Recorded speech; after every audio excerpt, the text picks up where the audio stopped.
¿Ya conoces las publicaciones del Centro Olof Palme? Te invitamos a conocer Seguridad Amplia o Militarización, rumbo a una agenda de seguridad nacional para México. Bajo la autoría de 10 especialistas, coordinados por María Cristina Rosas. En esta obra aprenderás sobre todo lo relacionado entre seguridad nacional y emergencias sanitarias, seguridad privada, seguridad alimentaria, consumo de estupefacientes, ciberseguridad, seguridad aeroespacial, seguridad espacial, y el binomio seguridad y desarrollo, entre muchos temas más. Adquiere ya, Seguridad Amplia o Militarización, rumbo a una agenda de seguridad nacional para México. Envíanos un mensaje a través de nuestras redes sociales para adquirir esta, y otras obras del Centro Olof Palme México. Contáctanos hoy mismo.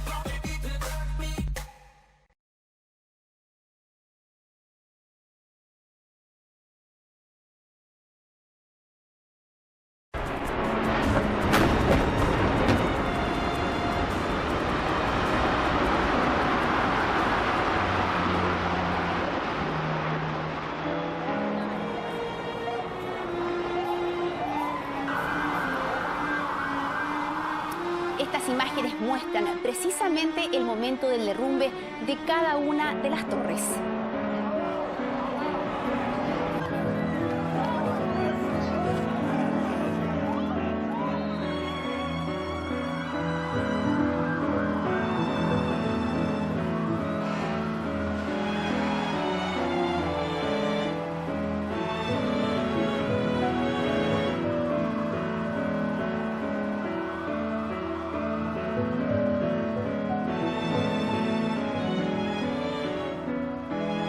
En los días posteriores se confirman 2 casos fuera de China, una persona en Tailandia y otra en Japón. Los 2 habían estado en Wuhan.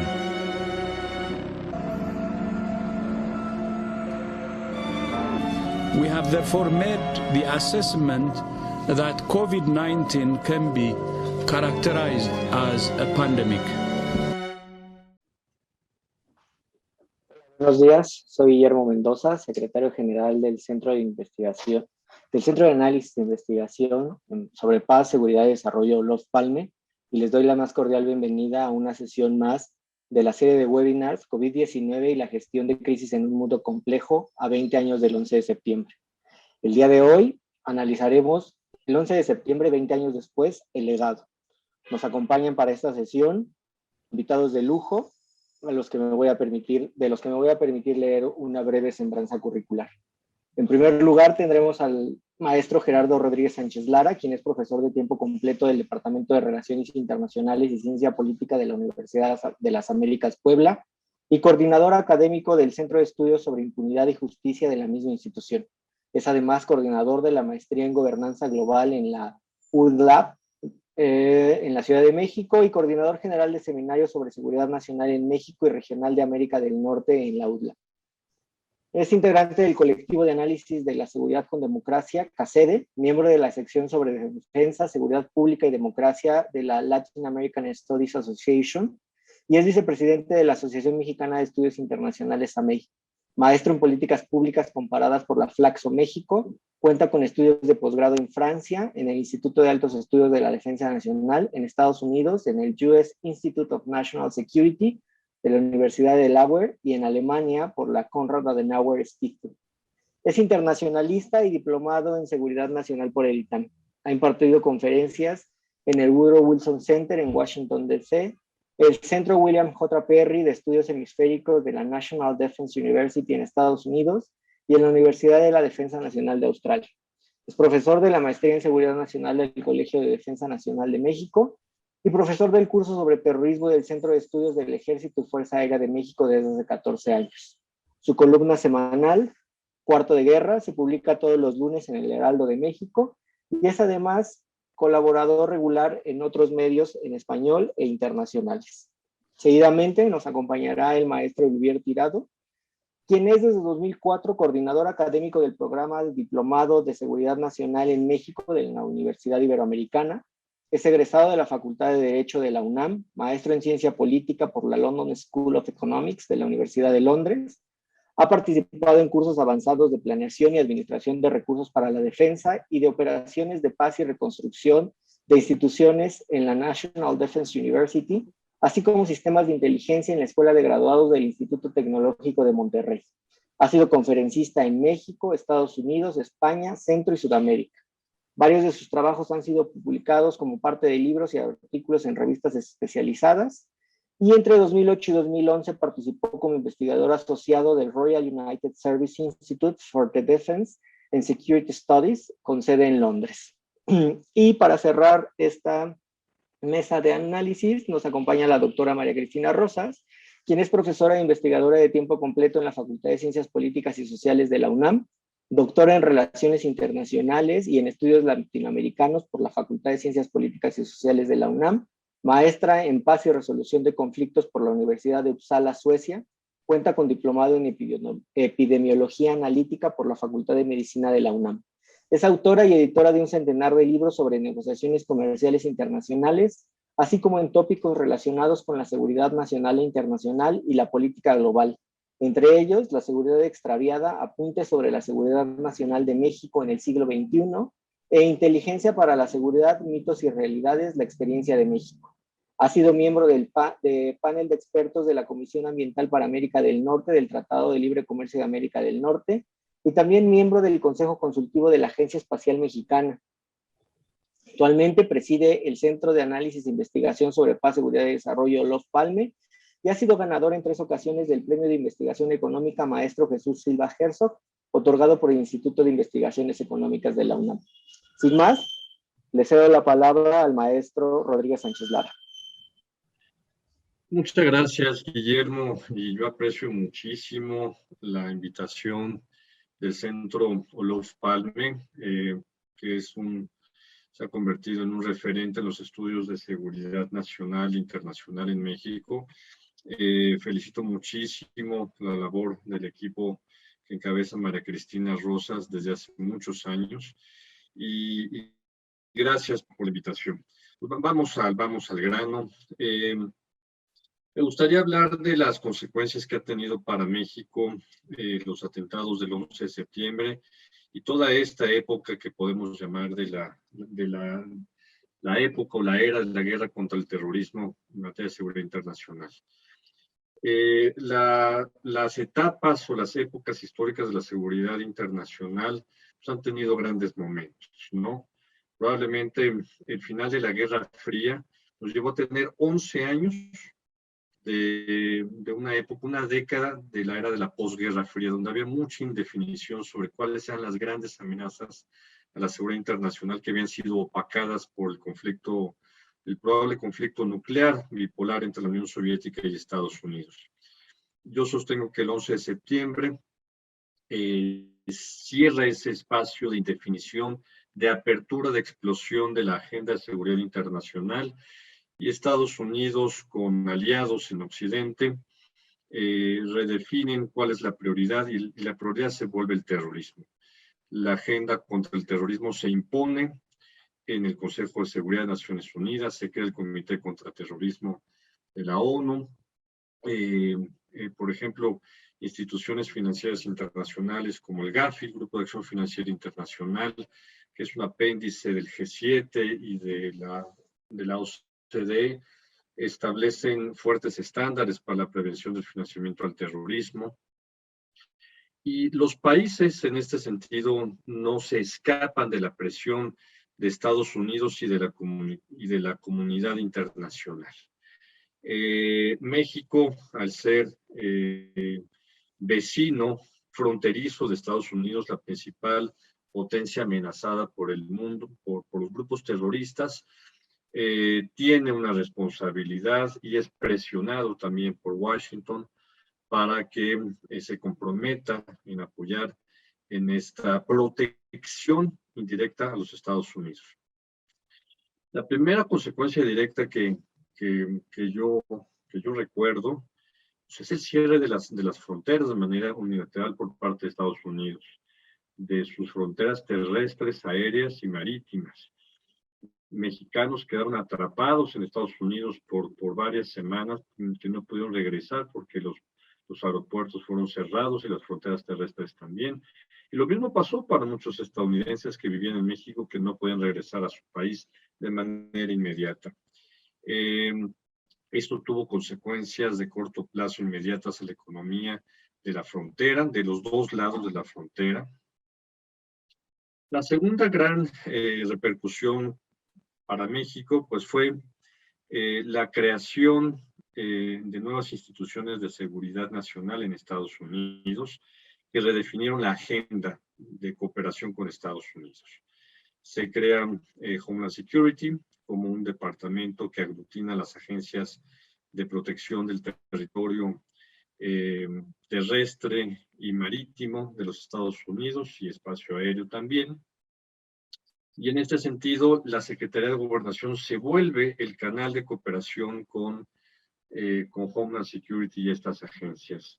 Será el CISEN quien tendrá una labor fundamental de enlace con estas agencias, desplazando a la Cancillería mexicana en el diálogo de la relación bilateral. Esto trae consecuencias dentro del gabinete del presidente Fox, la lucha la lucha por la presidencia de la República entre Jorge Castañeda, el entonces canciller de México, y el otro candidato presidencial, precandidato que era Santiago Krill, ¿no? Esto, pues el que ya se vea que no va a haber grandes avances también en la agenda migratoria entre los dos países, la seguridad será la prioridad, la seguridad fronteriza, pues el entonces canciller renuncia ante la imposibilidad de seguir avanzando su agenda, entre otros temas, ¿no? Un tercer impacto que es sobre México es la creación del Comando Norte. Estados Unidos tiene comandos operacionales, pero también comandos regionales. Y Estados Unidos nunca había visto la necesidad de crear un comando para la defensa de su territorio y de su espacio aéreo, ¿no? Tenía un acuerdo con Canadá desde los años 50, que era el acuerdo que conocemos como NORAD, ¿no? Y este acuerdo pues ayudaba a defender el espacio aéreo de Canadá y de Estados Unidos. Pero con esto se crea el Ejército del Norte, por ejemplo, para la defensa del territorio espacio aéreo de los 3 países de América del Norte y de las Bahamas. México decide no aceptar la invitación para mandar un subcomandante mexicano a la base aérea de Colorado Springs, y esto tensa las relaciones entre los dos países. Al final, durante el sexenio del presidente Calderón, ya mandaremos representantes de la Secretaría de Marina y la Secretaría de la Defensa Nacional, que sobre todo se coordinan con los agregados militares en Washington.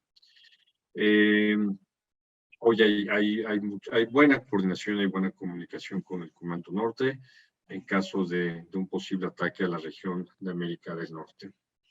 Otra consecuencia de los atentados del 11 de septiembre fue el debate en el Consejo de Seguridad de Naciones Unidas entre el año 2003 y 2004 de la intención de Estados Unidos de pasar una resolución por el Consejo de Seguridad para autorizar una coalición multinacional de invasión a Irak para buscar las famosas armas de destrucción masiva, que fueron una auténtica falacia. Colin Powell reconoce años después que le mintió al Consejo de Seguridad, que la información del Reino Unido era falsa. Lo sabían los americanos, lo sabían los británicos, y eso fue un argumento para intervenir un país. México se opuso abiertamente a esta posibilidad, pero lo bueno es que el presidente Fox fue intervenido de emergencia y no se sabía cuál iba a ser la posición de México si entraba la resolución. Al final no entró la resolución. Los 3 discursos que llevaban mi rector, el doctor Luis Ernesto Derbez, para esa sesión, pues se quedaron sin leer porque no sabíamos cómo iba a votar México, ¿no? Bueno, para ir cerrando, María Cristina, México también redefine a sus instituciones y marco normativo en materia de seguridad nacional por el terrorismo. Es un muy buen argumento para apoyar finalmente que se apruebe la Ley de Seguridad Nacional, que incluye 2 referencias importantes al tema de terrorismo, el terrorismo clásico y también la prevención al terrorismo. Están en el artículo 5 de amenazas a la seguridad nacional. Desde entonces han pasado 3 reformas al Código Penal para actualizarlo con base en los estándares internacionales, sobre todo de financiamiento al terrorismo. México ha creado instituciones especializadas para este combate, como es el CANDESTI, el Comité de Alto Nivel en materia de seguridad, terrorismo, ¿no?, que está dentro del Centro Nacional de Inteligencia, ante CISEN. Se crea la sección 8ª sobre terrorismo en el Ejército. Por supuesto que Marina también tiene áreas de atención y prevención del terrorismo. La Cancillería mexicana participa en los debates dentro del Consejo de Seguridad, ahora que volvimos como miembros no permanentes. Entonces, el 11 de septiembre sí tuvo consecuencias en la agenda de seguridad nacional de México, en sus instituciones, en sus leyes, en la vida también de la seguridad fronteriza entre los dos países. Entonces, 20 años en que se han pasado como agua, ¿no? Y que pues bueno, vale mucho la pena reflexionar cómo estamos a 20 años. Muchas gracias, María Cristina, y al Centro Olof Palme por la invitación. Muchas gracias al maestro Rodríguez Sánchez Lara por estas reflexiones, interesantes reflexiones sobre cómo México tuvo que enfrentar decisiones políticas, decisiones administrativas, de reforma penal, de reforma legislativa como consecuencia de los terribles atentados del 11 de septiembre. Ahora vamos a escuchar las reflexiones del maestro Tirado. ¿Qué tal? Muy buenos días a todos. Muchas gracias al Centro Olof Palme y especialmente, obviamente, a María Cristina Rosas por esta generosa invitación que nos da para compartir esta remembranza. Dejémoslo ahorita sin ningún adjetivo, pero que sin duda es significativa para todo el mundo. Y no es gratuito establecer, ni tampoco pretencioso decir que es significativo para todos, ¿no? Y para todo el mundo es literal, evidentemente. Y ya acabamos de escuchar, obviamente, algunas reflexiones sobre pues, estas consecuencias de lo que significa o ha significado esta situación. ¿Por qué podemos seguir hablando en presente? Porque yo creo que desde el 11 de septiembre del 2001, en materia de seguridad, desde el ámbito primero norteamericano, evidentemente, y después en cuanto a esta reacción en cadena global, en la que México no es ajeno, ha habido una dinámica de cambios constantes, ¿no? Y de intereses también cambiantes, y de comportamientos también cambiantes, ¿no? Es decir, estas transformaciones no se han detenido desde entonces. Y yo sí quisiera un poco recapitular primero sobre lo que había antes de ese 2001, en el sentido de que pues teníamos apenas una década, un poquito más de una década en que se había acabado la Guerra Fría, en el que la discusión a nivel de relaciones internacionales, en términos políticos y en términos académicos, era cuál era este reacomodo de las relaciones internacionales entonces post-Guerra Fría, ¿no? Acabábamos, no recientemente, pero sí 10 años antes, acabamos de presenciar la Primera Guerra del Golfo, ¿no? Donde era también como una pequeña reverberación posguerra fría muy singular, en la que también lo que quedaba de las potencias o lo que llamaban también el mundo unipolar se estaba manifestando, ¿no? Es muy interesante. Ahorita yo creo que la lejanía en el análisis por el tiempo está fuera este contexto. Yo no lo veo en las reflexiones de los analistas. Para muchos parece que el mundo empieza el 9 de septiembre del 2001 y no es así, ¿no? El punto es realmente que la recapitulación, si en lo que sí hay que insistir es que los incidentes, el ataque terrorista hacia los Estados Unidos, desde dentro de su territorio, eso hay que señalarlo, viene a cambiar esta reconfiguración y a poner nombre y apellido a lo que se estaba redefiniendo poquito antes, ¿no? ¿Sí? Entonces, a mí me parece muy importante este contexto para de una vez ver el mismo esquema que tenían los Estados Unidos respecto de su seguridad nacional.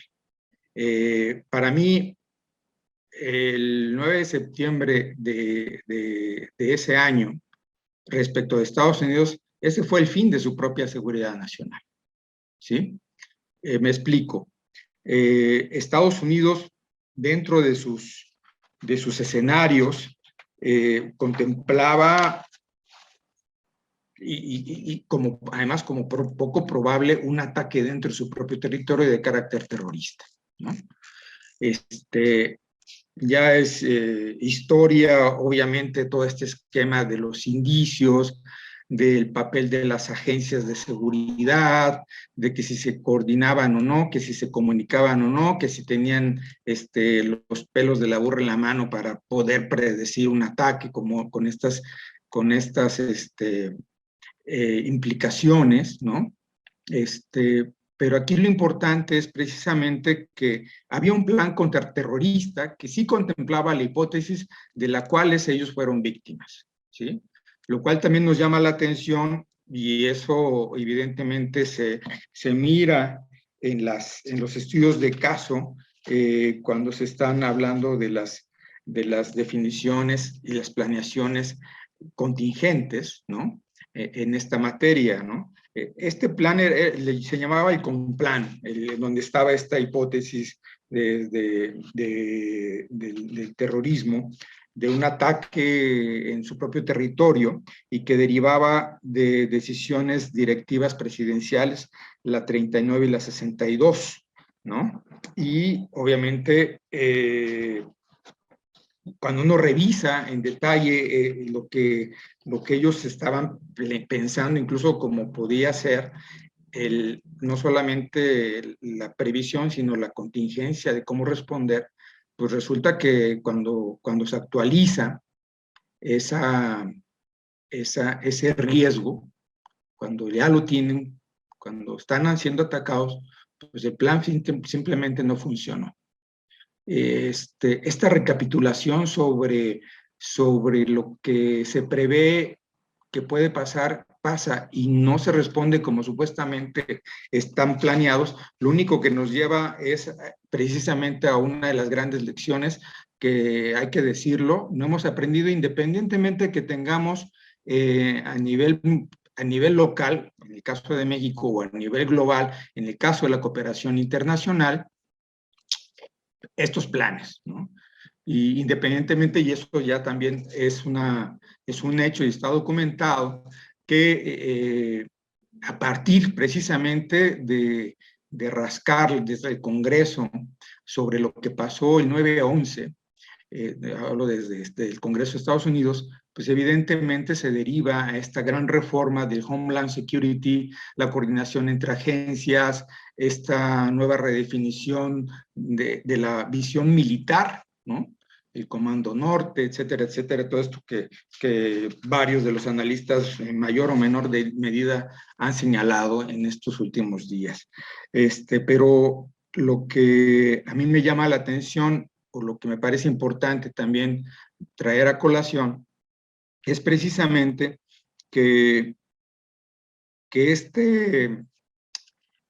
esta introspección con efectos reales de cambio en los diseños tanto legales como institucionales no son uniformes a nivel global. En algunos casos, que en ese sentido yo pondría a México, independientemente que lo tengamos en el papel, porque nosotros podemos tener definiciones legales, institucionales o administrativas, pero que en realidad solamente responden a una cuestión reactiva y que no necesariamente están tomando en cuenta, primero, nuestras realidades, ¿no?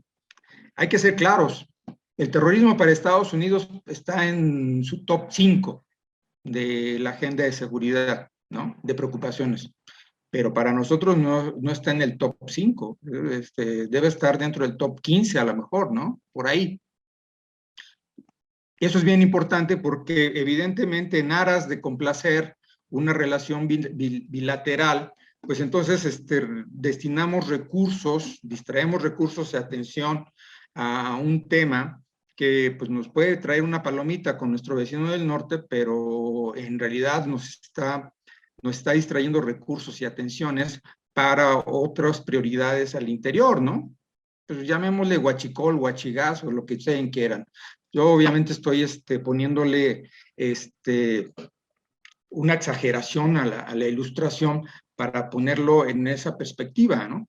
Es decir, cómo desde nuestro punto de vista, esto que sin duda nos atañe, si nos atañe, y ahí es el otro punto, una relación de seguridad, de cooperación de seguridad, debe ser definida en términos bilaterales, en términos también de intereses de los países involucrados, ¿no? Ya sea bilateral o multilateral. ¿Cómo ejemplifico esto de las diferentes formas de reaccionar? Veámoslo en el caso de Europa después del 9/11. Antes del 9/11, del 2001, Europol funcionaba en el papel, había una burocracia pues actuante, pero en términos operativos de intercambio de información no funcionaba. Después del 9/11, en el 2001, Europol cambia a 180 grados y se convierte en un ente actuante con un intercambio de información eficaz y con muchísimas repercusiones en términos de eficiencia, ¿no? Y no me da el tiempo aquí para señalar estos otros casos que pueden ser referidos con cierto éxito.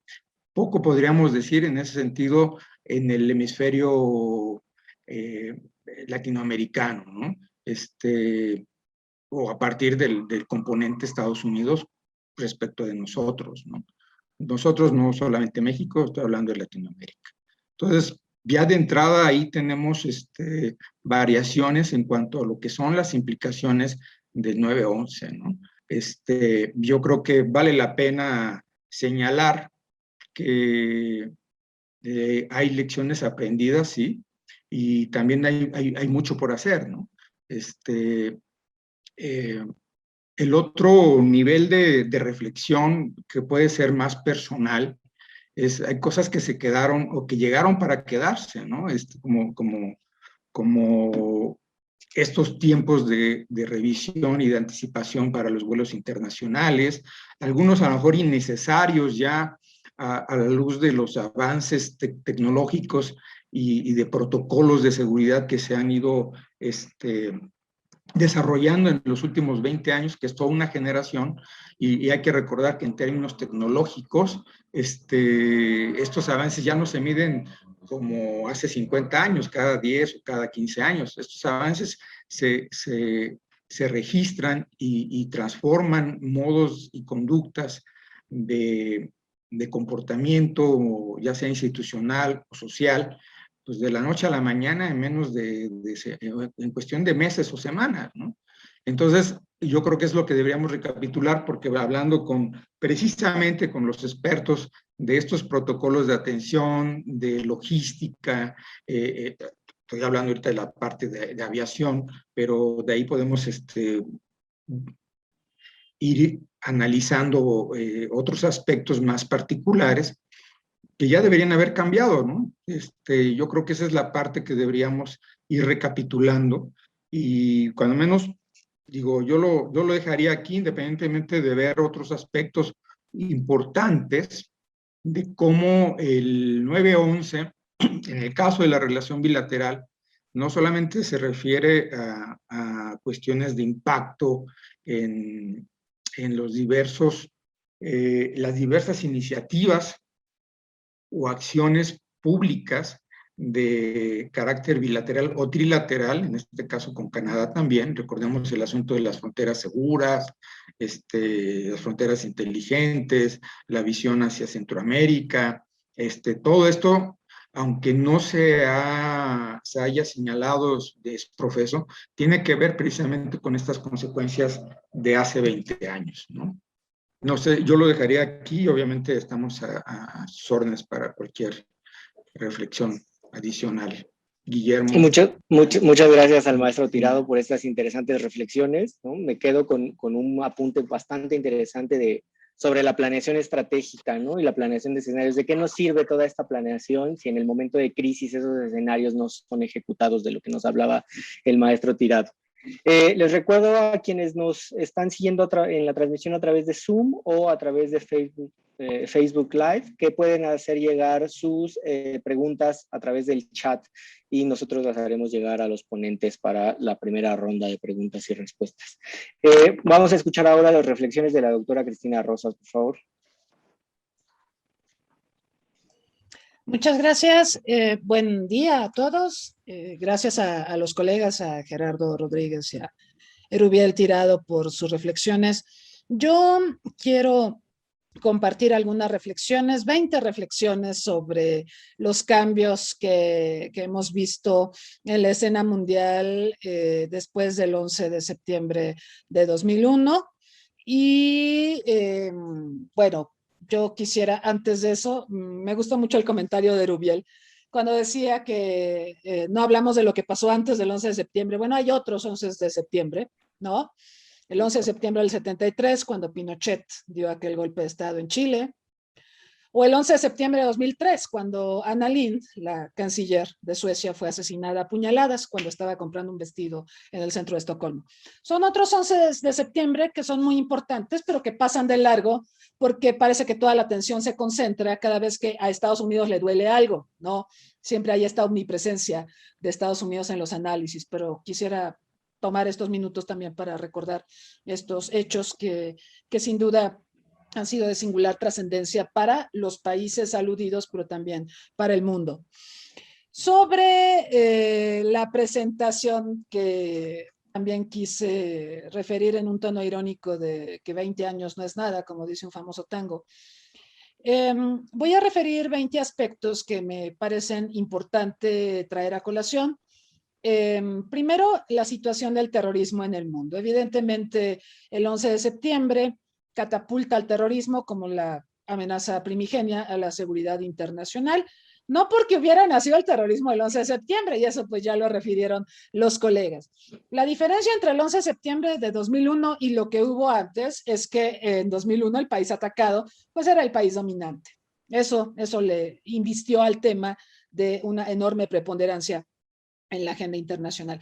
Pero vale la pena preguntarnos qué ha pasado con el terrorismo en estos 20 años. Es verdad que, bueno, en la primera década sí vimos una tendencia ascendente que se exacerba en la segunda década de este siglo. 2014 fue particularmente dramático. Ahí podemos ver el caso de Nigeria, de Irak, de Afganistán, pero también sería importante señalar que está bastante focalizado, ¿no? Hemos visto también una tendencia a que cada vez tengamos menos en cantidad atentados terroristas, pero cada vez con mayor número de víctimas. Ahí pueden ver también que Afganistán, el multicitado Afganistán en estos días, ha sido el país más golpeado por el terrorismo. No deja de ser irónico porque pues Estados Unidos, cuando decide emprender esta guerra contra el Talibán en Afganistán, su motivación principal era expulsar a Al Qaeda y evitar que Al Qaeda tuviera como base de operaciones este territorio. Había otro objetivo que nunca cuajó, ¿verdad? Que era el del state building, construir un estado. Esto pues no cuajó y bueno, ya pasaron 20 años, Estados Unidos se retira humillado y ofendido sin haber conseguido prácticamente nada. El Talibán se armó de paciencia y pues ahora está controlando a este país, pero sí sería importante señalar que en este tiempo ha sido el más golpeado por acciones terroristas. Tenemos indicadores, ya ven que pues en los últimos años ha habido mucho esmero de parte de comunidades académicas, científicas, por indexarlo todo. Tenemos índices de paz global, tenemos índices de seguridad en salud, tenemos por supuesto los índices de desarrollo humano y tenemos un índice sobre terrorismo global que lo elabora el mismo instituto que hace el índice de paz global, que está en Sydney, el Institute for Economics and Peace. Y este índice analiza a 163 países, utiliza 4 indicadores. Siempre las metodologías son polémicas, porque depende a qué queramos medir y cómo lo queramos medir, ¿no? Hay un libro muy famoso que se llama ¿Cómo mentir con estadísticas? Podemos demostrar prácticamente todo utilizando las fórmulas adecuadas, estadísticamente hablando. Entonces, en el caso del Global Terrorism Index de 2020, se miden o se elaboran criterios conforme a 4 indicadores.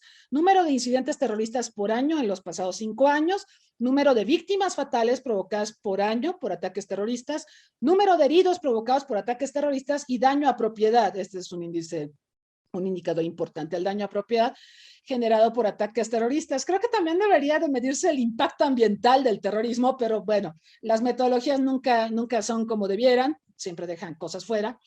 Pero sí, estos índices muestran a Afganistán como el país más golpeado por el terrorismo y aparte, pues aquí pueden ver otros indicadores muy interesantes. El costo económico del terrorismo para Afganistán es algo así como cerca del 17% del PIB. Es muy, muy considerable, ¿no? También es el país donde más víctimas fatales se han producido. ¿Qué ha pasado en Estados Unidos en estos 20 años? Bueno, Estados Unidos ha puesto el acento al combate del terrorismo fuera de sus fronteras, porque pues quiere asegurarse de que no vuelva a ser atacado por terceros, ¿no? Por externos. Pero al mismo tiempo hemos visto un exacerbamiento de la violencia interna.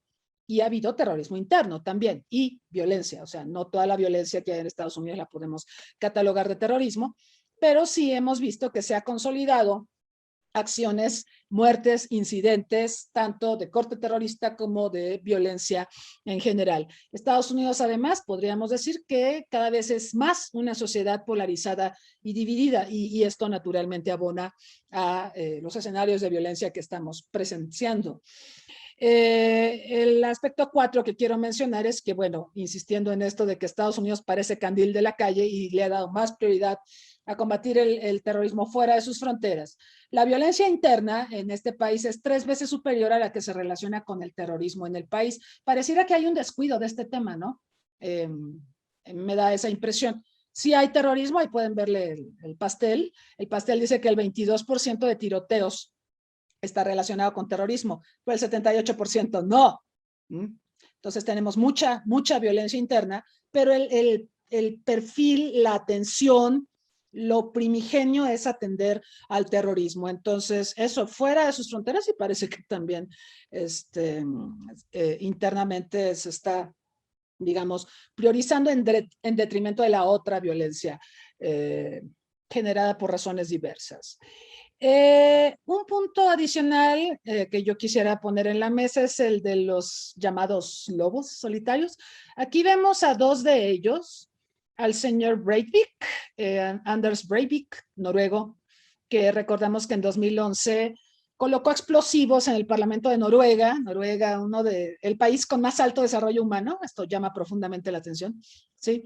El país con más alto desarrollo humano presenció actos de este señor Breivik, que colocó explosivos en el Parlamento noruego y luego se fue a la isla de Utoya. De hecho, hay una película muy famosa que así se llama, donde asesinó a jóvenes militantes socialdemócratas y en total mató a 77 personas. Lo procesaron en Noruega, no sabían cómo procesarlo porque en Noruega, en las sociedades escandinavas, lo vimos con el asesinato de Olof Palme, por cierto, o el asesinato de Anna Lindh, provoca muchos traumas y las autoridades no saben cómo reaccionar porque han vivido bien los fundamentos de la violencia que vamos a encontrar en otras partes del mundo no checan en estas sociedades ricas y prósperas y sin embargo hay aspectos estructurales que generan violencia de todas maneras. Tendríamos que ser más meticulosos a la hora de analizar a Noruega como el país con el más alto desarrollo humano, que sin embargo fue escenario de los actos de Breivik, que por cierto en esta era de Internet y de las tecnologías de la información, pues puede generar muchas réplicas, muchos fans. Y uno de los fans de Breivik es justamente Brenton Tarrant, el australiano que vemos en la imagen de la izquierda, a la izquierda de Breivik, arriba de la imagen de la primera ministra de Nueva Zelanda. Brenton Tarrant es australiano. Él en 2019 envió un manifiesto a Facebook donde evocaba al supremacismo blanco, evocaba su admiración por Breivik, esto es grave, y bueno, también irrumpió en mezquitas en Christchurch, una de las ciudades más importantes de Nueva Zelanda, asesinando a tiros a 51 personas. El hecho traumó a Nueva Zelanda. Nueva Zelanda, un país bastante aislado del mundo, pero que aparentemente no queda, digamos, aislado de actos de terror. Entonces, menciono estos dos casos porque ninguno de los dos se ha proclamado aliado de Al-Qaeda o fan de ISIS o de Daesh, ¿no? Cada vez más vemos casos de personas que de motu propio deciden desarrollar acciones violentas que lesionan las vidas y las propiedades de las sociedades. Y sin embargo, yo creo que el tema de los lobos solitarios sí merece una reflexión más amplia. No tenemos el tiempo de hacerlo aquí, pero prometo que vamos a tratar de tener una reflexión sobre el particular. Porque bueno, me comentaban psicólogos que han trabajado con delincuentes, que la idea esta de los lobos solitarios a las sociedades nos genera una sensación de seguridad. ¿Por qué? Porque disasociar a estas personas de redes delincuenciales o de redes terroristas es bueno. De otra manera, el escenario es que las redes terroristas han llegado a tal punto que incluso hay personajes como estos que trabajan para estas redes. Entonces, aguas con el concepto del lobo solitario, porque se usa mucho en medios de comunicación. Se usa también por parte de las comunidades académicas, pero merece una reflexión más profunda. Sin embargo, es un fenómeno cada vez más recurrente, ¿no? Como si se hubiera atomizado el terrorismo, como si el terrorismo internacional, ahí está, y obviamente podemos seguir expuestos, de hecho lo estamos, a ataques terroristas del gran terrorismo internacional, pero también tenemos que poner el acento en acciones de individuos como estos que han atacado, y esto, insisto, llama profundamente la atención, a sociedades aparentemente pacíficas, aparentemente prósperas. Nueva Zelanda, ustedes lo saben, es el país, el primero, que reconoció el derecho de voto de las mujeres y tiene un sistema de seguridad social de larga data. Entonces, que ocurran cosas como esta, pues ciertamente llaman profundamente la atención. Otro punto en estos 20 años es que el terrorismo logró magnificarse gracias al 11 de septiembre. El terrorismo era un tema más de la agenda internacional, decíamos que no nació el 11 de septiembre, pero el trato y la respuesta que da Estados Unidos a la amenaza terrorista magnifica el terrorismo, le da perfil, le da un alto profile. Y claro que esto a los terroristas también los coloca en una situación de ventaja, ¿sí? Les da una interlocución que no tenían, ¿no? Por un lado. Y por otro lado, pues recordamos que este discurso de lucha contra el terrorismo, muchos países lo usaron para justificar la represión interna en sus respectivos territorios. Rusia en Chechenia, China en Xinjiang, y así hemos visto pretextos y pretextos. Otro aspecto que me gustaría traer a la mesa es que pusimos tanto el acento y la atención en la lucha contra el terrorismo que descuidamos a la delincuencia organizada, que se ha regordeado en estos 20 años. Aprovecho esta distracción que genera el terrorismo para asentarse en diversas actividades que ya hacía, pero también en nuevas actividades. Digo, en la pandemia, lo hemos comentado en otros foros, la delincuencia organizada se ha adaptado a las condiciones pandémicas y por ejemplo, ahora tenemos el tema del secuestro virtual, cómo impacta en hospitales. Sobre todo les gusta mucho atacar a hospitales porque eso sí te pagan la recompensa, ¿no? Porque pues si confiscas la información de hospitales y el historial clínico de pacientes e información crítica para la vida de los pacientes, el hospital te va a pagar sí o sí. Entonces, la delincuencia organizada está muy bien organizada. Yo creo que se ha organizado mejor en estos 20 años y ha aprovechado la distracción que ha generado la lucha contra el terrorismo para asentarse en la escena internacional. Por aquí tenemos cifras que son pasmosas, datos de 2019. Es cierto que en 2003 logramos tener una convención internacional contra la delincuencia organizada transnacional, la Convención de Palermo, pero lo cierto es que no hemos logrado generar un sistema global para la correcta gestión de esta convención. Esta convención fue como patchwork, tomó una serie de convenciones preexistentes y las colocó bajo la sombrilla de la Convención de Palermo, y eso está muy bien, pero necesitamos, digamos, los lineamientos para darle contenido y para poderla llevar a la práctica. Y mientras tanto tenemos cifras verdaderamente impresionantes, ¿no? Datos de la Oficina de Naciones Unidas contra la Droga y el Delito, que dicen que la delincuencia organizada transnacional obtuvo recursos en 2019 por 3 billones, bueno, trillones, bueno, eso rondaba casi o duplicaba casi al presupuesto militar mundial. Entonces, eso lo hemos visto. También hemos visto que la delincuencia organizada, antes la podíamos caracterizar como una actividad que buscaba el fin económico. Eso era su móvil principal. Sin embargo, en estos 20 años hemos visto entrecruzamientos, ¿no? Delincuencia organizada y terrorismo, delincuencia organizada y la insurgencia, y las líneas que separaban a unos de otros se van desdibujando. Entonces se ha vuelto un problema terriblemente complejo. Siguiente punto, en todo este tiempo la comunidad internacional no ha logrado definir qué rayos es el terrorismo, ¿no? Tuvimos esta resolución del Consejo de Seguridad a la que hacían alusión Gerardo y Erubiel, la 1373, que se dio a conocer justamente en septiembre de 2001 por parte del Consejo de Seguridad de la ONU. Y esta resolución 1373 creó un comité ante el que deben comparecer todas las naciones del mundo para explicarle al comité qué convenciones contra el terrorismo han firmado, cuáles no y por qué, y cuándo las piensan firmar. Pero esa resolución jamás definió lo que es terrorismo. Nos hemos pasado 20 años debatiendo qué es terrorismo, y cada propuesta de definición que nos dan decimos, no nos gusta, es incompleta, deja fuera esto, debería incluir lo otro, en fin. Entonces han pasado 20 años y este es un problema que arrastramos de antes. O sea, yo estoy refiriendo que yo habría esperado que si el terrorismo es tan importante en la agenda mundial, pues nos hubiéramos dado el tiempo para definirlo, pero no lo definimos antes del 11 de septiembre de 2001 y no lo hemos definido en 20 años. Entonces, bueno, luego, otra cosa que ha pasado en estos 20 años, ¿se acuerdan que en la década de los 90, a la que hacía alusión Erubiel, fue como la década del desarrollo, sort of, más o menos? ¿Se acuerdan de todas las cumbres internacionales que albergó la ONU, donde la temática general era desarrollo? Mujeres, la cumbre de la infancia, la cumbre de desarrollo social, la cumbre sobre asentamientos humanos, la cumbre de Río sobre medio ambiente y biodiversidad, muchas cumbres sobre temas de desarrollo. El desarrollo estaba empoderado en los 90 y viene el 11 de septiembre y se nos cae toda la narrativa a favor del empoderamiento del tema del desarrollo.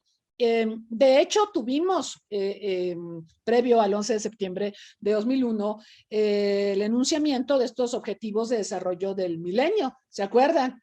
Que se esperaba que se cumplieran en 2015, y de hecho tuvimos una cumbre en México para discutir financiación al desarrollo y apoyar que estos objetivos se cumplieran. Bueno, llegó 2015 y no pasó nada, porque claro, con los atentados terroristas del 11 de septiembre se empodera la agenda de seguridad sobre la agenda de desarrollo, y entonces todo el trabajo de los 90 prácticamente se perdió. Y en adelante pues va a ser más importante luchar contra el terrorismo, y la lucha contra el terrorismo, me permito recordarles, requiere recursos financieros, ¿no? Entonces mucho de lo que iba a ir para la agenda de los ODM se perdió, se fue para la lucha contra el terrorismo. De todas formas, en 2015 se enunciaron los ODS, los Objetivos de Desarrollo Sostenible, ahora son 17, están muy padres. El problema es que nos cayó la pandemia y tampoco hay dinero ahora para cumplir con los ODS en los tiempos previstos, que es para 2030, ¿no? Pero bueno, esa es otra discusión. Luego, ¿qué ha pasado en materia ambiental? El tema ambiental ha sido visto de refilón durante estos 20 años. ¿Por qué? Porque la atención ha estado puesta en el terrorismo. Pero lo cierto es que hemos visto un deterioro ambiental creciente, China en estos 20 años se ha desarrollado mucho, pasó de ser el segundo al primer emisor de contaminantes responsables del efecto de invernadero. Bueno, Estados Unidos no canta mal las rancheras, ya saben que también es uno de los principales, y bueno, países que se desarrollan rápido, India es otro caso, sí generan muchas emisiones contaminantes. ¿Esto por qué es relevante? Porque impacta en el clima global. Si los casquetes polares desaparecen, aumenta el nivel del mar. Pero aparte los casquetes polares son como el termómetro del mundo.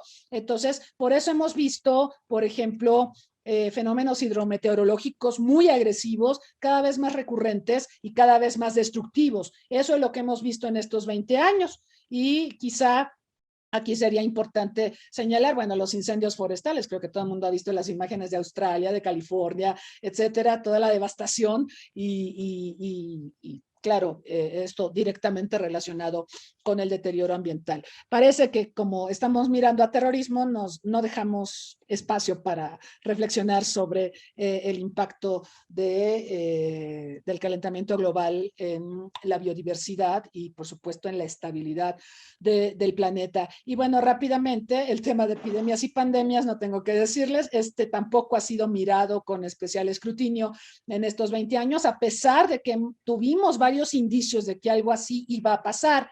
Ya habíamos tenido el SARS, el primer coronavirus en 2002-2003, las gripes aviares que todo el tiempo mutan y se sofistican y pues hay que vacunar con nuevas vacunas. El caso del MERS, del síndrome respiratorio agudo severo, otro coronavirus que sobre todo se manifestó en Medio Oriente y en Corea del Sur. El ébola y bueno, ahora nuestro multicitado SARS-CoV-2. La OMS advierte, esto es grave, que desde los años 70 del siglo pasado se han identificado nuevas enfermedades sin precedente a un ritmo de 1 o más por año, en tanto que en estos momentos hay unas 40 enfermedades que eran desconocidas tan solo una generación atrás. Entonces esto va a empeorar y requiere atención. Seguramente la crisis del coronavirus nos va a ayudar a poner más atención en eso. Siguiente 2 minutos, por favor, doctora. Sí, claro, en 2 minutos tengo que explicar 8 tendencias. La urbanización es un tema importante cuando pensamos, por ejemplo, en epidemias, ¿no? Es más fácil que prosperen en grandes concentraciones de personas, un mundo más urbano, pero también la urbanización daña al entorno ambiental, se generan una serie de consecuencias y secuelas en la salud, por ejemplo, y en los estilos de vida de las sociedades. Entonces, esto lo tendríamos que pensar. La internetización del mundo. El mundo se ha internetizado a una velocidad sorprendente. Y aquí pueden ver que, la cantidad de usuarios de telefonía móvil, usuarios de internet, usuarios de redes sociales es impresionante. Ahora la información fluye de manera instantánea. Hace 20 años, con el 11 de septiembre, pues teníamos que acercarnos a un televisor para ver esas imágenes impactantes de los aviones estrellándose en las Torres Gemelas, pero ahora tenemos un terremoto como el de hace 2 días y a los pocos minutos ya tenemos la imagen del terremoto y cómo estaba progresando en distintas partes de la Ciudad de México o en Acapulco o qué sé yo. Entonces, esto de la internetización del mundo es terriblemente importante porque nos deja menos tiempo para la reflexión, propicia también el flujo de noticias falsas, cualquiera puede generar información falsa de baja calidad y esto preocupa porque tenemos que esmerarnos mucho para generar información de calidad y lograr que ésta sea consumida por los destinatarios que toman decisiones, por ejemplo, ¿no? Presupuesto militar mundial ha crecido de manera exponencial en estos 20 años. El 11 de septiembre dio la pauta y bueno, el año pasado que tuvimos la primera fase del COVID, habríamos esperado que los países gastaran menos en lo militar, pero no. De hecho, el presupuesto militar mundial subió 2.6% y el dato que tenemos es que en 2019 el gasto militar alcanzó su nivel más alto desde el fin de la Guerra Fría. ¿No? Punto a referir, Afganistán y recordar el desgaste económico que Afganistán e Irak le implicaron a Estados Unidos. La semana pasada hablábamos de este tema y se concluía que la crisis de 2008, en parte, la de Lehman Brothers, en parte, se puede atribuir al esfuerzo bélico tan grande que ha hecho Estados Unidos en esos dos conflictos. La ONU en 20 años ha dejado de ser el foro primigenio para resolver los temas de paz y seguridad internacionales. Desde lo de Irak, desde 2003, cuando Estados Unidos no logró que el Consejo de Seguridad aprobara una resolución que le autorizara el uso de la guerra contra Irak, a partir de ese momento las grandes potencias han dejado de recurrir al Consejo de Seguridad para la gestión de las grandes crisis globales. Esto es sumamente grave. México ahorita está en el Consejo de Seguridad, un Consejo de Seguridad que es hecho a un lado por las grandes potencias. Punto, ya me acerco al final.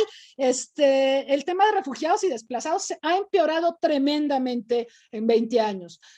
Pensaríamos que el luchar contra el terrorismo nos ha llevado a crear un mundo más llevadero, donde se redujeran los conflictos, pero no es cierto. Los datos son impresionantes, son datos de ACNUR. 82.4 millones de personas, o sea, el 1% de la población mundial se ha desplazado por conflictos armados y por refugiados, y ahora los refugiados no son solo por violencia, ahora también son ambientales, y ahora también huyen de la delincuencia organizada, ¿no? Y bueno, tenemos un montón de factores a ponderar, pero la situación ha empeorado y no hemos logrado resolver el desafío. Ya me acerco al final. América Latina. ¿Se acuerdan que Vicente Fox estuvo una semana antes de los ataques terroristas en Washington? Fue a la OEA, fue al TIAR, fue a anunciar que México se iba del TIAR porque no servía para nada.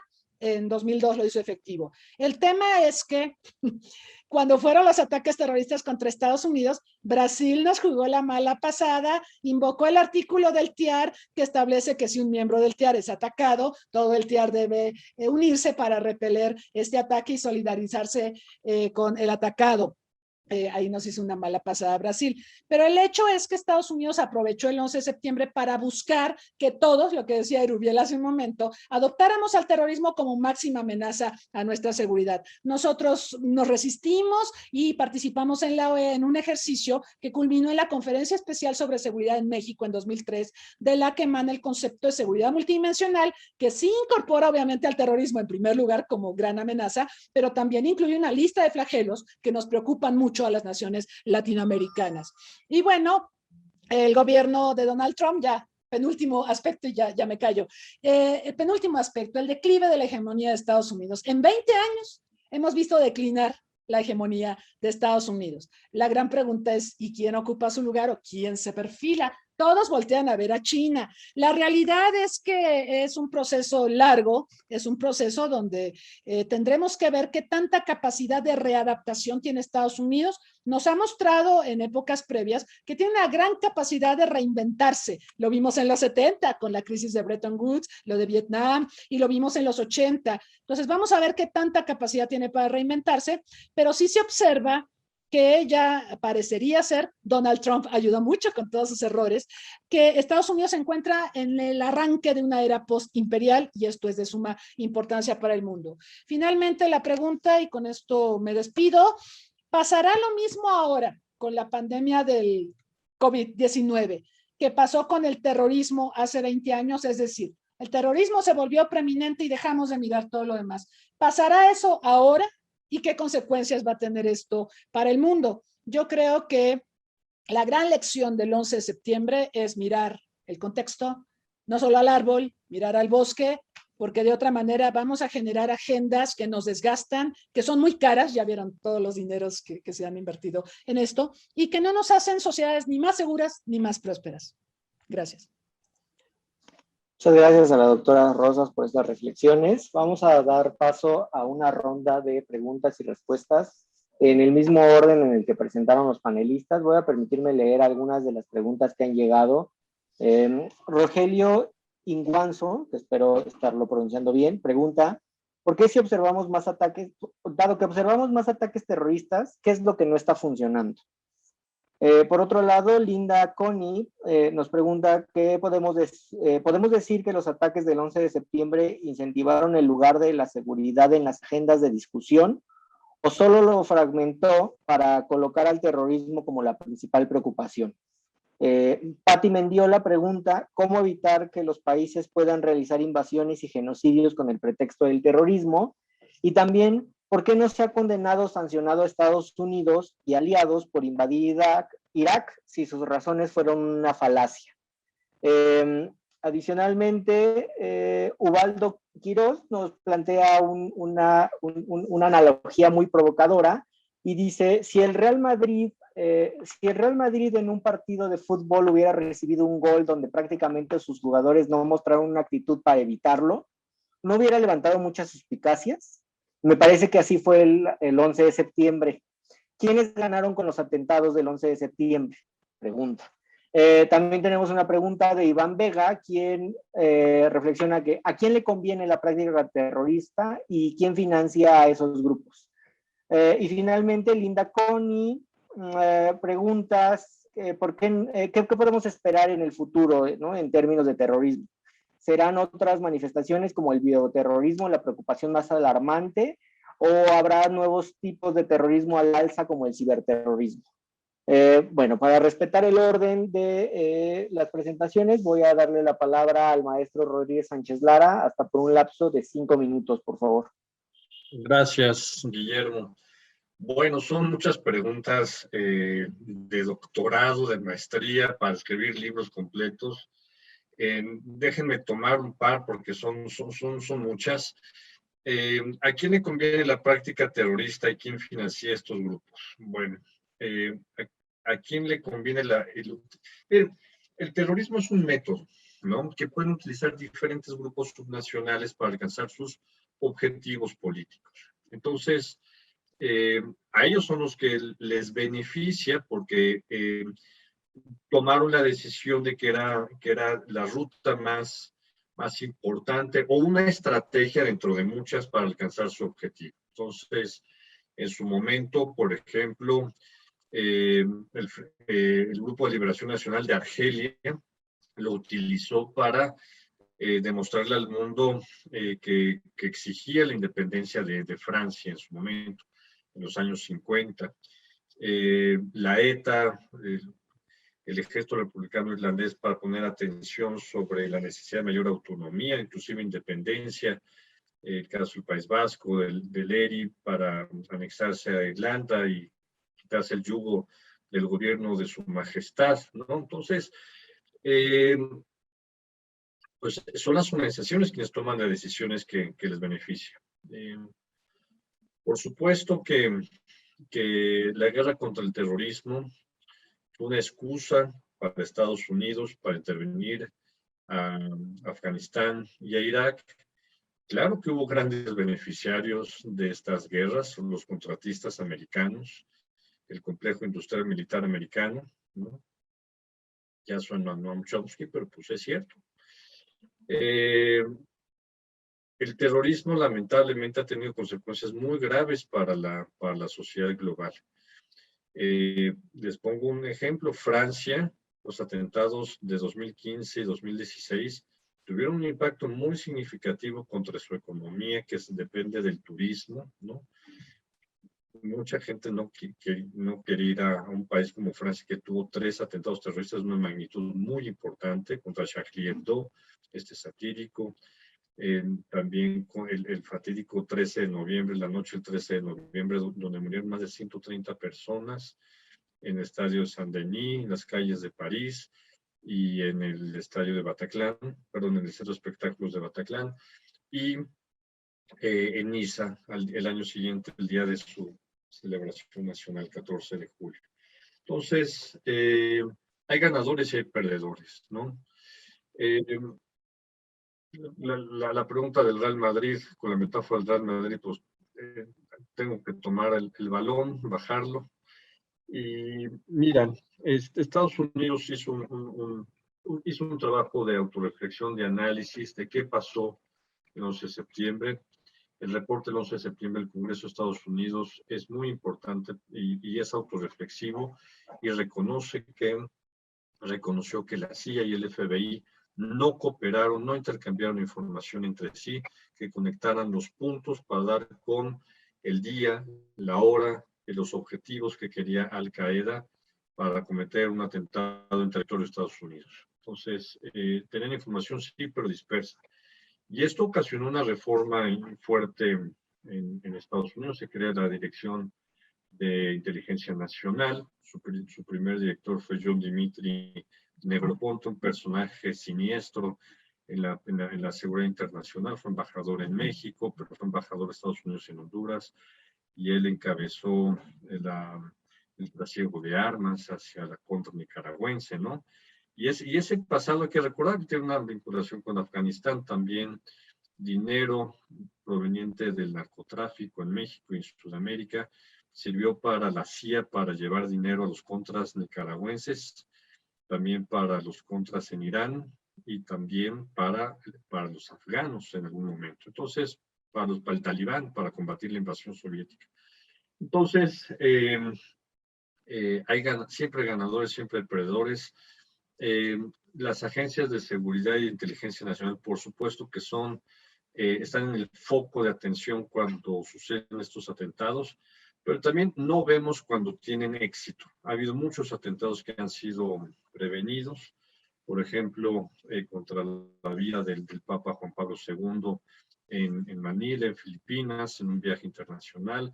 Se previnió también otros atentados que iban a suceder en Nueva York por parte de Al Qaeda en los años 90. Entonces, miren, es un tema muy complejo, como bien dice María Cristina. La comunidad internacional no hemos llegado a una convención universal sobre el tema del terrorismo porque es un tema eminentemente negativo, ¿no? Y hay diferentes aproximaciones al concepto. Por supuesto, México, un servidor, pues, usamos el concepto, la definición de terrorismo que marcan algunas organizaciones internacionales, no de manera oficial, y por supuesto los estados. Gracias, Guillermo. Muchas gracias al maestro Rodríguez Sánchez Lara. Vamos a escuchar las reflexiones del maestro Tirado, por favor. Muchas gracias, Guillermo. Y hay algunas cuestiones que están ahí en el aire y yo quisiera concentrarme cuando menos en dos aspectos. Evidentemente sobre lo que más llama la atención, como digo, aquellos estudiosos de relaciones internacionales saben, los temas que pueden ser sustantivos en el debate internacional se convierte también en coartada de intervencionismo para las potencias o los hegemones, ya sea a nivel regional o a nivel global. Y el terrorismo termina siendo, al final del día, uno de estos temas, ¿no? Así como antes la cuestión eran derechos humanos o la democracia o el desarrollismo, ¿no? Como un instrumento de penetración y de intervencionismo en otros países, el terrorismo terminó siendo también esta coartada o justificación para imposición de una agenda, ¿no? Desde el origen, y en eso está la inquietud de alguna de las preguntas, sobre por qué no hay responsabilidades cuando es evidente que se utilizó la cuestión de los ataques para sacar provecho, un provecho primero económico, segundo político, con consecuencias que tienen que ver incluso con vidas humanas, ¿no? Ahí está el fracaso realmente de lo que es el intervencionismo de la pacificación, digámosla entre comillas, porque hay que decirlo, esta retirada de Estados Unidos de Afganistán no siguió, digamos, los cánones o no consiguió la esencia de lo que es una intervención militar con ciertos objetivos ya planteados. Todos sabemos que una intervención militar en un tercer país que está a punto de colapsarse o ser un estado fallido, implica primero, después de la intervención, estabilizar y después, obviamente, sentar las bases de un desarrollo institucional incipiente, de tal manera que permita la retirada de esa fuerza intervencionista, sea multilateral o unilateral. ¿Sí? Estoy simplificando estas cuestiones que son muy complejas, Y el caso de Afganistán nos muestra esta paradoja, ¿no? Para algunos será un fracaso, para algunos simplemente pues, no se dio, hay que marcar la retirada después de pérdidas humanas, pero también en el Inter ha sido prácticamente 20 años en el que los contratistas, por ejemplo, han sacado grandes ganancias de toda esta situación crítica, ¿no? Entonces, el balance no es necesariamente en blanco y negro, y yo creo que precisamente nos da para analizar, primero, obviamente, las coartadas que se dan con temáticas críticas como estas para el intervencionismo que ha existido a lo largo del tiempo, sobre todo en nuestra época moderna, en las relaciones internacionales a nivel global. Segundo, evidentemente, queda demostrado precisamente esta distracción, ¿no?, de objetivos, ¿no? Se dice que todo tenía que ver con Afganistán, pero Estados Unidos invade, se va contra Irak, ¿no? Por ejemplo, ¿no? No nos queda muy claro cómo de este esquema del terrorismo así planteado o sufrido se van las reacciones hacia otro lugar, ¿no? Guardadas las debidas proporciones, esto me recuerda al estilo mexicano de cuando en el atentado contra el arzobispo de Guadalajara y que están obviamente sabiendo y se dice que los perpetradores eran los narcotraficantes de Tijuana, pues se van contra el Chapo, ¿no?, que era de Sinaloa, ¿no? Es decir, vuelvo a lo mismo, estoy marcando las diferencias tan churriguerescas, si ustedes quieren llamarle así, que a nivel global también o a nivel de relaciones internacionales se dan, ¿no? Y además las seguimos comprando y las seguimos justificando, y además tienen consecuencias en definiciones o en redefiniciones o en acuerdos ya sea regionales o bilaterales para ciertas políticas de seguridad, ¿no?, de cooperación. Y eso no es una cosa menor, y obviamente mucho menos de risa. No hay obviamente una receta para prevenirlo, por desgracia, pero así se están dando las cosas, ¿no? Y evidentemente lo que a mí me gustaría dejar en claro es precisamente lo que María Cristina lo dice, y lo dice muy bien. Si bien no hay un acuerdo en términos de terrorismo, pues el terrorismo en sí como fenómeno de poder, viene desde el poder, ¿sí? Ese es el origen. Después nos cambia y resulta que sí tiene una connotación de poder, pero para la búsqueda del poder, pero no como una manifestación del poder como fue su origen. Y eso ya de entrada, con su naturaleza primigenia, pues nos explica por qué no tenemos, después de más de 200 años, ustedes pónganle, una definición unitaria o característica al respecto, ¿no?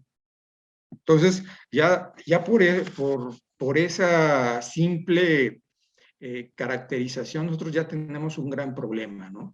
Y en ese sentido, y ahí voy a la cuestión de lo que nos debe seguir llamando la atención en una de las inquietudes que nos plantean desde el auditorio sobre lo que viene, ¿no? Si no estamos preparados precisamente para poner en una justa dimensión esta caracterización simple entre amenaza y riesgo en materia de terrorismo, o estas manifestaciones que se van entrecruzando con otra fenomenología que lo hace más compleja tanto para identificar como para también responder y contener, como es la cuestión del crimen organizado o la simple inseguridad. Entonces, pues estamos bastante lejos de tener un mínimo de certeza en nuestro ámbito individual, primero, colectivo o social. no quiero expanderme más, pero esto es para llamar la atención de por qué en lo individual la sociedad o las personas y en lo social están más dispuestos o está el miedo, la vulnerabilidad que se siente, que se cede en términos de garantías, de derechos y de privacidad en aras de otorgarle este cheque en blanco a quienes nos ofrezcan soluciones rápidas, que no las hay, y además permanentes, que tampoco las hay. Aquí simplemente tenemos que estar, como dicen por ahí, con un ojo al gato y otro al garabato o al loro, ¿no? Como dicen en el otro lado del charco. Pero ese es el punto. Es decir, yo lo pondría aquí y simplemente seguir llamando la atención de que no porque las cosas sean más complejas y cambien tan rápido y que sean más peligrosas, tengamos que ceder lo que somos como personas y como sociedad. Muchas gracias, maestro Tirado. Vamos a dar ahora la palabra a la doctora Rosas. Gracias. Gracias por las preguntas. Yo quiero retomar algunas. Esta que plantea que por qué no se ha castigado a Estados Unidos y sus aliados por haber invadido a Irak cuando los fundamentos de esta agresión pues eran muy endebles. Bueno, yo creo que Estados Unidos en cierta forma sí ha sido castigado. Estados Unidos fue el que creó a Osama Bin Laden últimamente durante la invasión soviética a Afganistán. Y ahora ustedes han oído hablar de Daesh, ¿no? Del Estado Islámico. ¿De dónde salió Daesh? Pues era parte de la Guardia Republicana de Saddam Hussein, ¿no? Entonces Estados Unidos crea, para usar las palabras de Guillermo del Toro, crea sus propios monstruos, ¿no? Y aparte, sí me permito recordarles que los aliados de Estados Unidos que lo acompañaron en esta aventura a Irak sí recibieron atentados terroristas. O sea, sí, España, Atocha, sí, la estación de trenes, o Londres, ¿no? Los atentados. Entonces, sí ha habido castigos. Ahora, yo sé que la pregunta se refiere a un castigo, pues, más en términos del derecho internacional, pero pues aquí tendríamos que tener otro foro para debatir quién castiga a los poderosos, quién castiga a las potencias, ¿no? Porque es difícil. Es difícil castigar a un país cuando, por ejemplo, es miembro permanente del Consejo de Seguridad de Naciones Unidas, que ya explicamos que también quedó muy debilitado después de esta aventura en Irak y ya no es un foro primigenio para atender los temas de paz y seguridad internacional. Entonces, esa sería, digamos, mi reflexión. No responde enteramente a la pregunta, pero creo que es lo que ha pasado históricamente con Estados Unidos y sus aventuras militares y el tema del terrorismo. Osama Bin Laden, a quien se ha identificado como autor intelectual del 11 de septiembre, fue una criatura de la CIA. Bueno, que ¿quién financia el terrorismo? Bueno, estábamos hablando de que las fuentes de financiamiento se han diversificado y de que vemos ya muchos entrecruzamientos, por ejemplo, entre terrorismo y delincuencia organizada. La delincuencia organizada, por ejemplo, requiere armas, ¿no? Y también hay esto de, ¿se acuerdan del petróleo por alimentos? Bueno, ahora es que armas por droga y cositas por el estilo. A mí me preocupa mucho el caso Afganistán, el mayor productor de opio en el mundo, ¿no? Yo creo que esto se va a disparar, pero también vamos a ver entrecruzamientos entre narcotráfico, entre terrorismo, delincuencia organizada, de manera exacerbada. No es el único caso. Colombia es otro caso y así podríamos irnos desmenuzando estos entrecruzamientos. Yo quisiera señalar también la importancia de la psicología del terrorismo. El terrorismo tiene dos destinatarios, las víctimas inmediatas y la principal, a quien va dirigido el mensaje. Pero la psicología del terrorismo opera conforme a la espectacularidad que le da el usar los medios de información. Si el acto terrorista no lo vemos, es como si no hubiera sucedido. Por eso hay esta conexión tan importante con los medios de comunicación. Si no hubiésemos visto la caída de las Torres Gemelas o el avión estrellado en el Pentágono, lo habrían visto los que estaban ahí, pero no habría tenido el mismo impacto y la sensación de indefensión que nos creó. Yo creo que el más importante impacto para la posición internacional de Estados Unidos fue el 11 de septiembre de 2001, que era incapaz de cuidarse a sí mismo. Este es un mensaje devastador que plantearon los terroristas y que queda de manifiesto el 11 de septiembre de 2001, después de que hubo una retórica de Madeleine Albright y del propio Clinton sobre la única nación indispensable. ¿Se acuerdan que en los 90 Madeleine Albright y Clinton lo retomó, dijeron, nosotros somos los ganadores de la Guerra Fría y somos the indispensable nation. Ajá. Bueno, pues la única nación indispensable no se podía cuidar a sí misma. Ese es el mensaje del 11 de septiembre de 2001. Y tiene un impacto psicológico brutal en las audiencias. Entonces, creo que eso también hay que analizarlo. Esto de que muchos atentados han sido prevenidos es cierto. Ahora ya nadie toma en serio a Giuliani, pero Giuliani, sí, después de haber sido el abogado del mafioso de Trump, pero los dos mafiosos, Giuliani antes de asociarse con Trump, publicó un artículo muy importante que se llama La Sociedad Vigilante. Acuérdense que él fue alcalde de Nueva York cuando fue el 11 de septiembre y ahí desmenuza una serie de posibles atentados terroristas que fueron desmantelados gracias a una sociedad vigilante, gracias si usted ve algo raro, repórtelo al 911 y efectivamente hubo un plan para hacer un atentado de alto nivel en el aeropuerto Kennedy de Nueva York y fue desmantelado gracias a esta sociedad vigilante. Entonces sí ha habido, digamos, éxitos en desmantelar atentados, pero por supuesto ha habido también fracasos, ¿no? Y bueno, básicamente lo dejo ahí. Gracias. Muchas gracias, doctora. Tenemos tiempo suficiente todavía para un comentario de cierre de los panelistas, un comentario final, hasta por 1 minuto. Nuevamente vamos a ocupar el orden en el que presentaron. Entonces, el maestro Rodríguez, por favor. Gracias, Guillermo. Mira, creo que también tenemos que recordar las víctimas mexicanas de ese 11 de septiembre. Fallecieron 19 mexicanos, solamente 5 de ellos reconocidos con ADN y los cuales se merecieron por este reconocimiento que estén en el memorial de la zona cero del 11 de septiembre. México perdió mucho, perdió en el debate de una posible acuerdo o reforma migratoria en Estados Unidos. Se securitizó la agenda migratoria de la frontera sur, se securitizó la agenda bilateral entre los dos países. Así es que, claroscuros, pero como bien dice Erubiel, pero también fueron 15 años de relativa paz, de no atentados en Occidente, en Europa y en Estados Unidos principalmente. El terrorismo regresó con el Estado Islámico, con Daesh, a partir del año 2014 y hasta el año 2017, pero el mundo también, grandes atentados en África, en Medio Oriente, en Bangladesh. Entonces, el terrorismo lamentablemente es un fenómeno que acompaña a la humanidad desde que somos civilización y hasta que, con eso termino, si somos civilización en Marte, tema que le encanta la seguridad espacial a Cristina, pues seguirán abriendo atentados terroristas mientras que haya seres humanos que quieran alcanzar objetivos políticos a través de la violencia, ¿no? Gracias al Centro Olof Palme, gracias Guillermo, magnífica moderación, gracias Cristina por la invitación y saludos querido Rubiel, te voy a mandar un mensajito ahorita por chat.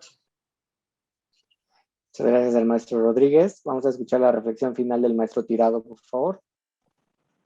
Sí, obviamente retomar de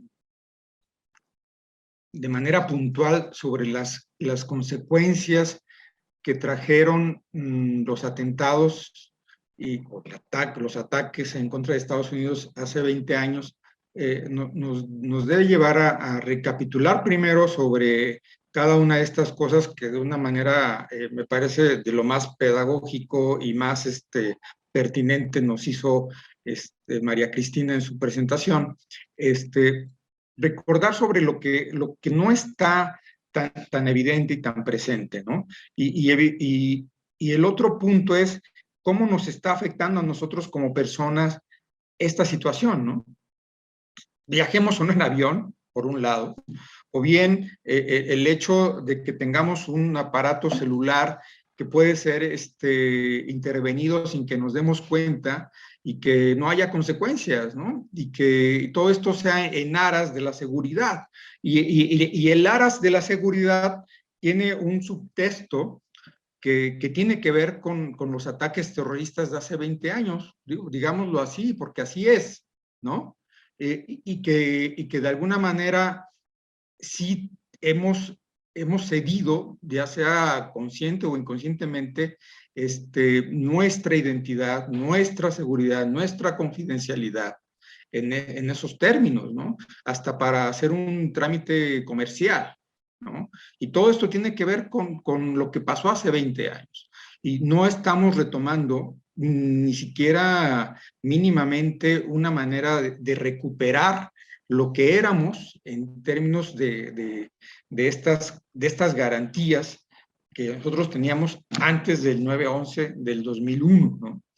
Yo lo pondría ahí a nivel incluso de políticas públicas. En el caso mexicano, yo me atrevería a extrapolarlo. Yo sé que eso puede ser incluso materia de otro debate. En las agresiones que tenemos o que se han visualizado en las últimas semanas en contra de los migrantes centroamericanos que pasan por nuestro país y que van a Estados Unidos, ya sea en caravanas o en esas otras rutas que no sean tan visibles, pero que son parte del patrimonio del crimen organizado que domina esos territorios, ¿no? Y que eso, también hay que decirlo, viene como consecuencia lejana en ese subtexto que es el 9/11, ¿no? Y que, pues, digo, también hay que señalarlo, ¿no? Hemos tenido esta paranoia de los Estados Unidos con efectos prácticos en nuestra frontera sur, donde ya sea agentes del Departamento de Estado o consultores del Departamento de Estado que vienen a decir, ojo, que por ahí se nos pueden infiltrar los terroristas y les damos palo, ¿no? Nosotros, no ellos, ¿no? Entonces, eso también es consecuencia del 9/11 y obviamente estamos en términos de que no estamos recapitulando esas consecuencias de tal manera para ponerlo en su justa dimensión y reaccionar también en esa justa dimensión respecto de esas consecuencias. Yo lo dejaría así, obviamente agradeciendo al centro, la moderación, a Gerardo, evidentemente, y a Cristina, que tenía rato que no compartíamos mesa en estas cuestiones, pero que siempre para mí es un gusto estar con ella, obviamente con los compañeros académicos, que compartimos preocupaciones e inquietudes, ¿no?, al respecto. Muchas gracias. Muchas gracias al maestro Tirado por esta reflexión final y vamos a escuchar ahora la intervención de cierre de la doctora Rosas. Muchas gracias. Erubiel hace un momento mencionó este falso dilema entre seguridad y libertad. Nos han hecho creer que es una u otra. Nosotros tuvimos, ustedes lo recordarán, una sesión dedicada a esto y los panelistas, entre ellos Marco Vinicio Gallardo, que ha trabajado el tema de derechos humanos desde Újule, él decía, es que no es seguridad o libertad, es seguridad y libertad. El propio Giuliani, en este artículo que les comento de la Sociedad Vigilante, dice que las sociedades más seguras son aquellas donde se fortalece el respeto a las libertades individuales y a los derechos humanos. Yo sé que en la práctica pues no lo resolvió así, pero lo cierto es que incluso ahorita en la pandemia estamos viendo también que nuestra información confidencial en muchas partes del mundo se tiene que ventilar en aras de una seguridad, de poder perseguir al bicho, de evitar los contagios, etcétera. Nos han dicho que cerrar fronteras es seguro para los países, pero estando cerradas las fronteras, nosotros hemos visto cómo progresó la pandemia. Entonces hay falsos dilemas que nosotros tendríamos que estar cuestionando. Y la otra cosa que yo quiero decir, ayer tuve el gusto de participar en una mesa también alusiva al 11 de septiembre que organizó Alfonso Aragón y el Centro de Relaciones Internacionales. Y yo comencé reflexionando sobre dónde estábamos hace 20 años, ¿sí? No sé, obviamente las nuevas generaciones, hay muchas que o eran bebecitos o no habían nacido el 11 de septiembre de 2001. Muchas de las generaciones que acaban de entrar a la licenciatura en las universidades, ¿no? Esta nueva generación ha escuchado el 11 de septiembre, pero no lo vio, no lo vivió. Las referencias que tiene es lo que nosotros podemos traer a mesas como esta. Y lo menciono porque, bueno, esta distancia en el tiempo que es considerable, son 20 años, es importante traerla al debate por el tema de las lecciones y las enseñanzas. Yo creo que a la luz de lo que ha ocurrido en lo que va de este siglo, ha habido muchas enseñanzas en muchos temas y pareciera que no estamos aprendiendo las lecciones. Por ejemplo, en el tema pandémico, bueno, ahí está. Afganistán, ahí está. El tema del calentamiento global, ahí está. Entonces, yo creo que hay un montón de enseñanzas, pero sí tendríamos que hacer el esfuerzo de aprender, pero también de ser capaces de compartir estas experiencias y estas reflexiones con las nuevas generaciones, porque esas nuevas generaciones son quienes entran al relevo y son quienes van a gestionar, obviamente, la agenda nacional y la agenda internacional. Entonces, pues deseo que sigamos teniendo más reflexiones. Celebro que hayamos podido coincidir el día de hoy el maestro Gerardo y el maestro Erubiel y por supuesto con Guillermo Mendoza. Gracias. Muchas gracias, doctora. Con esto damos por concluido este webinar. La siguiente semana, por el asueto nacional, las actividades del Centro Palme también se van a suspender, pero la semana del 20 de septiembre tenemos una semana especialmente cargada de actividades y muy interesantes. En ese sentido, los invito a que el lunes 20 a las 5 horas sintonicen los canales de transmisión del Centro Palme para dar seguimiento a la entrevista que la doctora Rosas hará al senador y secretario general de la OEA, José Miguel Insulza, en el que se analizará el presente y futuro de la seguridad en la región, la integración latinoamericana y la pandemia, entre otros temas de interés. Asimismo, el martes 22 al mediodía, el centro hará una presentación de una de sus obras más recientes sobre seguridad espacial. Y el jueves 23 se retoman esta serie de seminarios a las 11 horas con una reflexión en torno a la reforma a los servicios de inteligencia a 20 años del 11 de septiembre. Les invito a visitar la página electrónica del Centro Palme y las redes sociales del mismo, Facebook, Twitter, TikTok, LinkedIn, para que sigan las actividades que hacemos con mucho gusto. Por mi parte sería todo, les agradezco y nos vemos la próxima.